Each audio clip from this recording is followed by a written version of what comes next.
Assam is set to boost its strategic infrastructure with the Northeast's first emergency landing facility at Moran Bypass in Dubrugarh. Chief Minister Dr. Himanta Biswa Sarma recently inspected the site, confirming its progress.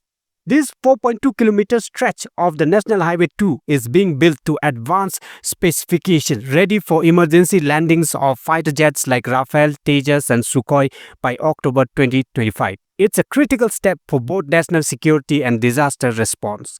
Beyond military preparedness, this innovative facility will also serve vital civilian needs. Dr. Sarma highlighted its potential for helicopter landings during floods and other natural calamities, significantly strengthening Assam's disaster response capabilities. The project, a collaborative effort between NHIDCL and Indian Air Force, marks a major milestone for the region. The vision extends further. Chief Minister Sarma announced that 2 more emergency landing facilities have been approved by the center, one in Lower Assam between Barama and Tihu and another in Central Assam connecting Hojai, Lanka and Lamding. These projects are part of a broader plan to establish ELFs every 50 to 100 kilometers across Assam's highway, enhancing both military readiness and civil aviation infrastructure statewide. News Desk, Hub News.